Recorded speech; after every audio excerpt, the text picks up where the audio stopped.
যে ব্যক্তি এই দোয়াটা পাঠ করবে, সে যেটা হারিয়েছে, সে যাকে হারিয়েছে, সূর্য উঠতে দেরি হবে, আল্লাহ তার থেকে উত্তম কিছু তাকে দিতে দেরি করবে না। আপনার জীবনে তো অনেক কিছু আপনি হারিয়েছেন, হারানোর পরে আপনি একদম চিন্তায়, ডিপ্রেশনে আপনি পড়ে আছেন যে আমার জীবন থেকে এত বড় মূল্যবান সম্পদ চলে গেল, আমি হয়তো বা এর থেকে মূল্যবান সম্পদ আর পাবো না। কিন্তু নবীজি বলছেন, না, তুমি ধৈর্য হারিও না, তুমি এই দোয়াটা পাঠ করতে থাকো। আমার আল্লাহ তোমার কাছ থেকে যেটা কেড়ে নিয়েছে বা তোমাকে যে ফাঁকি দিয়ে চলে গিয়েছে, তুমি যেটাকে হারিয়ে ফেলেছো, আল্লাহ তার থেকে উত্তম কিছু, উত্তম জিনিস আল্লাহ পাক তোমার নসিবে আল্লাহ পাক কবুল করে নেবে। এই হাদিসটা যিনি বর্ণনা করেছেন উম্মে সালমা রাদিয়াল্লাহু তাআলা আনহা, তিনি একজন ধনী রমণী ছিলেন, অত্যন্ত সুরসী এবং রূপবতী একজন মহিলা ছিলেন। তার স্বামী ছিলেন নবীজির সাহাবী। নবীজি সাল্লাল্লাহু আলাইহি ওয়াসাল্লাম এক যুদ্ধে তাকে পাঠিয়ে দিলেন এবং তিনি সে যুদ্ধে শহীদ হয়ে গেলেন। নবীজির কাছে আসলেন মহিলা, এসে বলছেন, ইয়া রাসূলুল্লাহ, আমার স্বামী যুদ্ধের ময়দানে শহীদ হয়ে গিয়েছে।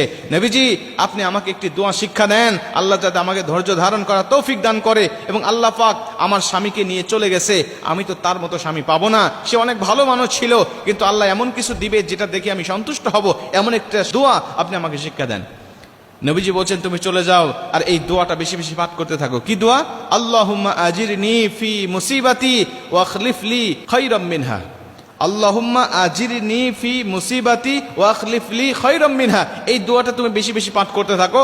আল্লাহ তোমার কাছ থেকে যেটা নিয়েছে তার থেকেও আল্লাহ তোমাকে অনেক বেশি উত্তম কিছু দান করে দেবে। ওইলা চলে গেলেন, গিয়ে তিনি একনিষ্ঠভাবে আল্লাহর উপরে পরিপূর্ণ তাওয়াক্কুল রেখে তিনি আমলটা করতে লাগলেন। ওমাই ইয়াতাওয়াক্কাল আলাল্লাহি ফাহুয়া হাসবু। যারা আল্লাহর উপরে তাওয়াক্কুল রেখে কোনো কিছু চায়, আমার আল্লাহ পাক তাদেরকে নিরাশ করে না, আল্লাহ পাক তাদেরকে অনেক বেশি ভালো কিছু আল্লাহ পাক তাদেরকে দান করে দেয়।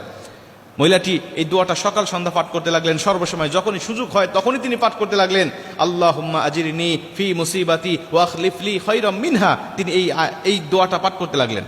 মুসলমান ভাইরা আমার, এই মহিলা একনিষ্ঠভাবে যখন দোয়াটা করতে লাগলেন, আমার আল্লাহ পাক তার দোয়াটা এমন ভাবে কবুল করে নিলেন, তিনি যেই স্বামীটাকে হারিয়েছেন, আমার আল্লাহ তার থেকেও হাজার হাজার গুণে উত্তম, হাজার হাজার গুণে ভালো স্বামী তার নসিবে করা দিলেন।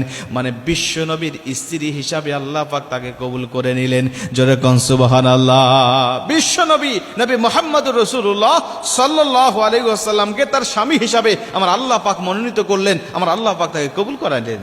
উম্মে সালমা রাদিয়াল্লাহু তাআলা আনহা পরবর্তীতে আমার নবীজি সাল্লাল্লাহু আলাইহি ওয়াসাল্লামের সাথে বিবাহ বন্ধনে আবদ্ধ হয়ে গেলেন।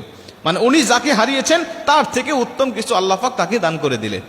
এজন্য আপনি অনেক কিছু হারিয়ে ফেলেন জীবনে, আমরা অনেক মূল্যবান জিনিস আপনার হারিয়ে যায়, অনেক মূল্যবান জিনিস আপনাকে ছেড়ে চলে যায়, আপনি তখন ধৈর্য হারাবেন না, ঘাবড়ে যাবেন না। আপনি এই আয়াতটা, এই দোয়াটা আপনি পাঠ করতে থাকেন, সব সময় পাঠ করতে থাকেন, যখনই মনে হবে তখনই আপনি এই দোয়াটা পাঠ করতে থাকেন। আল্লাহুম্মা আজিরনি ফি মুসিবাতি ওয়া আখলিফ লি খায়রাম মিনহা। এই দোয়াটা আপনি পাঠ করতে থাকেন বেশি বেশি করে, দেখবেন আপনার কাছ থেকে যেটা চলে গেছে, আপনার জীবন থেকে যেটা হারিয়ে গিয়েছে, আমার আল্লাহ পাক আগামীকাল সূর্য উঠতে দেরি হবে, এর থেকে উত্তম কিছু আপনাকে